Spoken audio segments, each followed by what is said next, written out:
Confidence ఉండొచ్చు కానీ over confidence ఉండకూడదండి. ఉంటే ఇలా నా అలాగే బాధపడాల్సి వస్తుంది అనమాట. ఈరోజైతే ఏం వీడియో పెట్టేశానో మీరు చక్కచక్క వినేసి లైక్ చేసి సబ్స్క్రైబ్ అయితే చేసేయండి. హాయ్ హలో అందరికీ, అందరు బాగున్నారండి? మేము కూడా బాగున్నాం. ఈ పక్కన చూసారా మా బావ సంతకాల మీద సంతకాలు చేసేస్తున్నారన్నమాట. ఏంటి బావ ఇన్ని సంతకాలు చేస్తున్నావంటే నా ఆస్తి మొత్తం రాసి ఇచ్చేస్తుందని పొద్దు అంటున్నారా? ఆస్తి ఎక్కడ ఉందిలే అంటే ఏం కాదు, స్కూల్ పేపర్ల మీద సంతకాలు పెడుతున్నాను అంతే, మనకు ఆస్తి ఎక్కడుంది అని అంటున్నారు అనమాట. ఈ వీడియో ఏంటంటే ఈరోజు నేనైతే సోమవారికి రాముల వారికి ప్రసాదం చేస్తున్నానండి. ఏం కాదండి, సింపుల్గా కేసరి ఉప్మా నూకతో కేసరి చేసేస్తున్నాను అనమాట. ప్రతి మంగళవారం అయితే నేను సోమవారికి ప్రసాదం ఇస్తానని నేను అనుకున్నాను, అలాగే చేస్తున్నాను అనమాట. మాకున్నంతలో ఏదో సోమవారికి ప్రతి మంగళవారం నైవేద్యం సమర్పించుకుందామని అనుకున్నాను. ఈ వారం అయితే కేసరి చేసేస్తున్నాను అనమాట సింపుల్గా. ఇంక నేను ఈ కేసరి ఎలా చేస్తున్నానంటే బెల్లంతో చేస్తున్నానండి. ముందుగా కొంచెం నెయ్యి వేసుకొని జీడిపప్పులు వేయించుకున్న తర్వాత నూక కూడా వేయించేసుకోవాలి. బెల్లాన్ని నేను ముందుగానే కరిగించి పక్కన పెట్టుకున్నాను.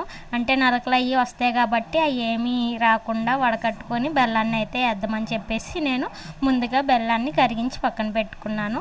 ఇప్పుడైతే నూక బాగా నెయ్యిలో వేగిన తర్వాత ఆ బెల్లం కరిగించిన నీళ్ళు అయితే వేసుకోవాలి. అందులోనే యాలకుల పొడి వేసుకోవాలి. అదంతా నూక మొత్తం ఉడికిపోయిన తర్వాత మనం ముందుగా వేయించుకున్న జీడిపప్పు పలుకులు కూడా వేస్తే కేసరి రెడీ అయిపోద్ది అనమాట. మా ఇంటి దగ్గర ఉన్న రామాలయంలో ప్రతి ఒక్కరూ ప్రతిరోజు సాయంత్రం కానీ ఉదయం కానీ నైవేద్యం పెట్టేలాగా మేమందరం అనుకున్నామండి. అందులో భాగంగా నాకైతే మంగళవారం వచ్చిందనమాట. సరే అని చెప్పి నేను కూడా ఓకే చెప్పేశానండి. అలాగే ఈరోజు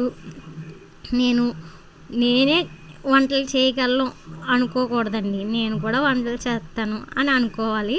ఇంక నేనైతే ఈరోజు ప్రసాదం అయిపోయింది, పంపించేసాము గుడికి. ఇంకా ఇంట్లో వంట చేద్దాం కదా, ఈరోజు చపాతీ చేద్దాం కదా అని చెప్పేసి నేను 2 నిమిషాల్లో చేసేయగలను చపాతీ అని చెప్పేసి అన్నీ రెడీ చేశాను.